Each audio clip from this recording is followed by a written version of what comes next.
દિવસ બાદ સારા સમાચાર। ભારે વરસાદથી પાક નુકસાન સહાય અંગે મોટા સમાચાર। ગુજરાતના ખેડૂતો માટે મહત્વના સમાચાર। ખેડૂતો માટે સહાય 2 દિવસમાં જ થઈ શકે છે જાહેર। કૃષિ મંત્રી રાઘવજી પટેલે 2 દિવસ બાદ સારા સમાચાર। ભારે વરસાદના કારણે પાક ધોવાણ અને જમીન ધોવાણના સર્વેની કામગીરી થઈ શકે છે પૂર્ણ। રાજ્ય સરકાર ટૂંક સમયમાં નુકસાનીમાં સહાયની જાહેરાત કરશે।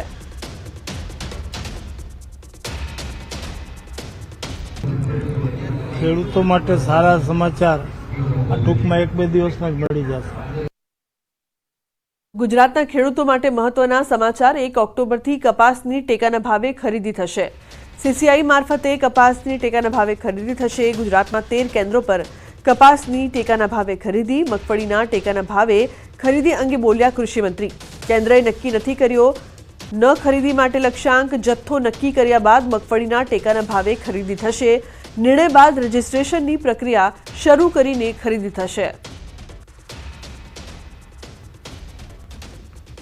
आ खरीदी केंद्र सरकार सीधे कॉटन कॉर्पोरेशन ऑफ इंडिया मार्फत एटले के सीसीआई मार्फत करावे छे। अने मारी जानकारी मुजब 1 ऑक्टोबर थी तेओ लगभग राज्य में 13 जेटला केन्द्रों खरीदी केन्द्रों शुरू करी અને કપાસની ખરીદી ટેકાના ભાવથી કરવાના છે। હજી ગુજરાત રાજ્ય માટેનો જથ્થો મંજૂર થઈ અને કેન્દ્રમાંથી આવ્યો નથી। જેવો આવશે કે તુરત જ અમે ખરીદી માટેની કાર્યવાહી તાત્કાલિક શરૂ કરશું। તો દાહોદ ઘટનાના વિરોધમાં કોંગ્રેસની પદયાત્રા। અમદાવાદમાં કોંગ્રેસની પદયાત્રાનું આયોજન। આરોપીને ફાંસીની સજાની માંગ સાથે કોંગ્રેસ આક્રમક। કોંગ્રેસ કાર્યાલયથી આશ્રમ રોડ ટાઉન હોલ સુધી યાત્રા યોજવામાં આવી। કોંગ્રેસ પ્રમુખ સહિત નેતાઓ કાર્યકર્તાઓ પણ હાજર રહ્યા। કોંગ્રેસના હોદ્દેદારો અને કાર્યકરો મોટી સંખ્યામાં જોડાયા।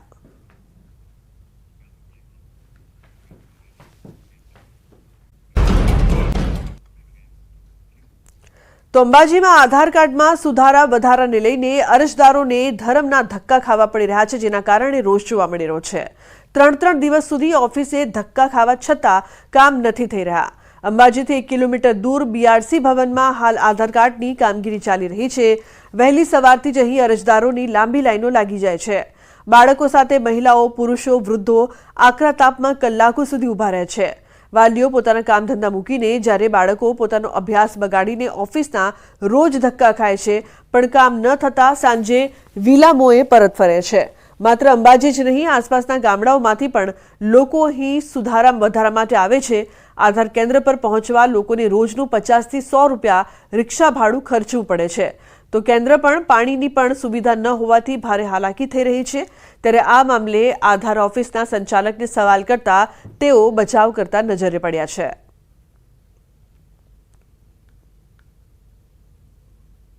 साहब अमे आधार कार्ड माटे मोबाइल नंबर लिंक करवा माटे आवीए तो कम से कम 4 થી 5 દિવસ થઈ ગયા છે। અમને નંબર આવતો નથી। અમુક લોકો નંબર લેવા માટે 7 થી 7:30 વાગે લાઈનમાં ઊભા રહેશે। પછી લાઈનમાં ઊભા રહે, નંબર આજે આવ્યો તો ઠીક છે, નહીં આવ્યો તો કાલે આવજો એવું કહી દેશે। ઓપરેટર અહીંના છે 11 વાગે આવે છે। અહીંયા પાણીના પીવાની પણ વ્યવસ્થા નથી અને આધાર કાર્ડ અપડેટ કરવા માટે આવેલા છીએ, પણ અહીંયા 3 દિવસથી તાળા મારેલા છે અને બધા તડકામાં ઊભા છે અને કોઈ વ્યવસ્થા નથી। અહીંયા 3 દાડાથી સાહેબ ધક્કા ખાઈએ છીએ, પાણી પીવાની સુવિધા નથી।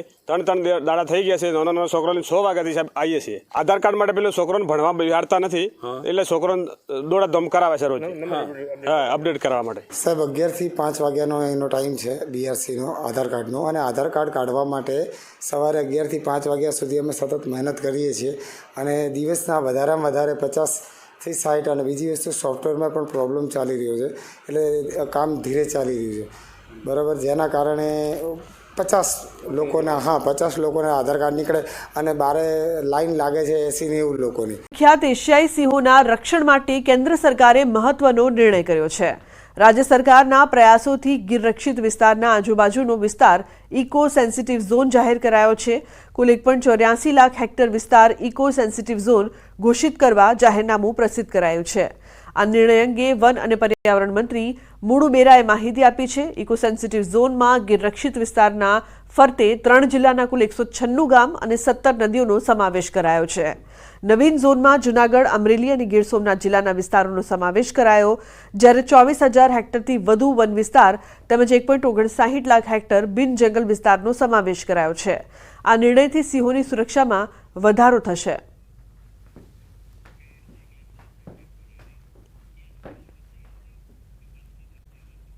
તો અમરેલીમાં એક સાથે 7 સિંહની લટાર. ધારી નજીક સિંહોનું ટોળું લટાર મારવા નીકળ્યું. પરબડી ગામના રેલવે ફાટક પાસે 7 સિંહોનું ટોળું જોવા મળ્યું. વરસાદી માહોલ વચ્ચે 7 સિંહો રેલવે ફાટક નજીકથી પસાર થતા જોવા મળ્યા. 7 સિંહો થયા મોબાઈલ કેમેરામાં કેદ. તો જંગલના રાજાની લટાર અહીં જોવા મળી રહી છે. એક સાથે 7 સિંહ લટાર મારતા જોવા મળ્યા, જે દ્રશ્યો કેમેરામાં કેદ થયા છે. ધારીના પરબડી ગામ પાસે સિંહોની લટાર જોવા મળી છે.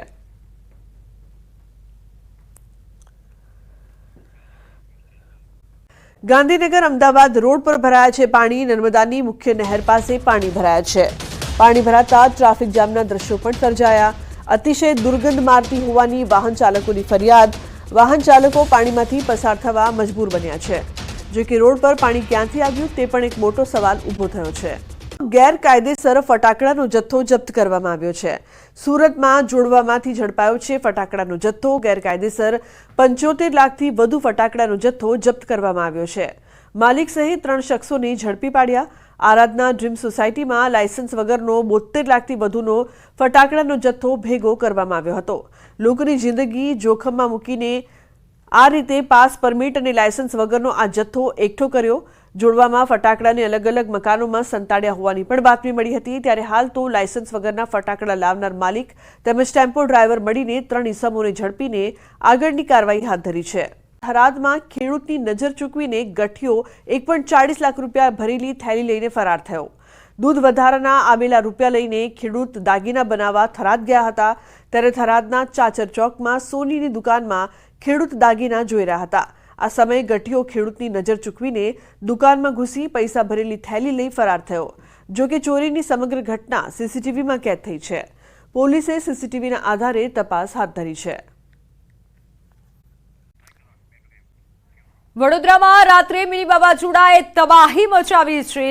માત્ર 20 મિનિટમાં મિની વાવાઝોડાએ તબાહી મચાવી. 120 કિલોમીટર પ્રતિ કલાકની ઝડપે પવન ફૂંકાતા કેબિન ઉડ્યા. 200થી વધુ ઝાડ, વીજપોલ અને હોર્ડિંગ્સ ધરાશાયી થયા. મિની વાવાઝોડાએ 20 મિનિટ સુધી વેપારીઓને બાનમાં લીધા. સુરસાગર તળાવ નજીકના સીસીટીવી ફૂટેજ વાયરલ થયા છે. નાસ્તાની લારીઓના કાઉન્ટર અને ખુરશીઓ હવામાં ઉડ્યા. કાઉન્ટર અને ખુરશીઓ ભારે પવનના કારણે ઉડી અને રોડ ઉપર ફંગોળાઈ. રોડ ઉપર ઉડી અને જઈ રહેલા કાઉન્ટર અને ખુરશીઓ લેવા વેપારીઓએ દોડધામ મચાવી. ભારે ભરખમ કાઉન્ટર ઉડતા પાર્ક કરેલી ઘણી બાઇકને પણ નાનું મોટું નુકસાન પહોંચ્યું છે. ઓનલાઈન પર સંવાદદાતા હાર્દિક જોડાઈ ચૂક્યા છે. હાર્દિક, જે સીસીટીવી સામે આવ્યા છે જેમાં ભયંકર વાવાઝોડું આવ્યું હોય તેવું જોવા મળી રહ્યું છે. બિલકુલ મિત્ર, જો વડોદરા શહેરમાં 120 કિલોમીટરની ઝડપે જે પવન ફૂંકાયો હતો તેના કારણે આખા વડોદરા શહેરવાસીઓની અંદર એક દહેશતનો માહોલ જે છે તે ઉભો થયો હતો. ત્યારે જે વાવાઝોડું છે તેને જે નાના વેપારીઓ હોય છે તેમને બાણમાં લીધા હતા. આ દ્રશ્યો જોઈ રહ્યા છો તે સુરસાગર તળાવની સામે ફૂડ કોર્ટ આવેલું છે ને ત્યાં જુદી જુદી નાસ્તાની લારીઓ જે છે તે ઉભી રહેતી હોય છે. ગઈકાલે જયારે 120ની ઝડપે પવન ફૂંકાયો ત્યારે સીસીટીવીમાં જે છે ચોંકાવનારા અને ડરાવના દ્રશ્યો જે છે તે કેદ થયા છે. જોઈ શકાય છે કે કાઉન્ટર અને ખુરશીઓ જે છે તે જાણે તાશના પત્તા હોય તેમ વિખરાઈ ગયા છે અને જે પવન સાથે ઉડી રહ્યા છે રસ્તા પર પહોંચી ગયા છે. ત્યારે કાઉન્ટર અને ખુરશીઓ એકત્રિત કરવા માટે વેપારીઓ જે છે તેઓની અંદર દોડધામ મચી છે. તો બીજા જે દ્રશ્યો છે તેમાં જોઈ શકાય છે કે ભારે ભરખમ પાણીપુરીનું કાઉન્ટર છે તે જે છે તે ઉડ્યું હતું અને તે પણ રસ્તા સુધી પહોંચી ગયું હતું. સદનસીબે વિઝિબિલિટી ઓછી થઈ હતી અને વાહન ચાલકોની સંખ્યા ઓછી હતી. જો વાહન વ્યવહાર રાબેતા મુજબ ચાલુ હોત તો અકસ્માતની ઘટના બની હોત તો નવાઈ નહીં મિત્ર. બિલકુલ, આભાર માહિતી બદલ. વડોદરામાં ફૂંકાયેલા મિની વાવાઝોડાથી નુકસાન થયું. ગત રાત્રે ખૂબ તેજ પવન સાથે વરસાદ પડ્યો હતો. અંદાજે 110 કિલોમીટરની ઝડપે પવન ફૂંકાયો હતો. ભારે વાવાઝોડાના કારણે તાડનું વૃક્ષ ધરાશાયી થયું. વૃક્ષ ધરાશાયી થયાનો વિડીયો પણ વાયરલ થયો છે.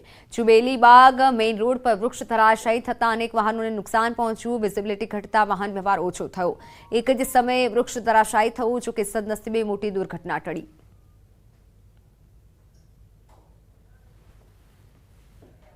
વડોદરામાં તેજ પવનથી ઝાડ પડતા એકનું મોત નીપજ્યું. પાદરામાં વૃક્ષ પડતા બાઇક સવારનું મોત થયું. ગઈકાલે ભારે પવન સાથે વરસાદ પડ્યો હતો.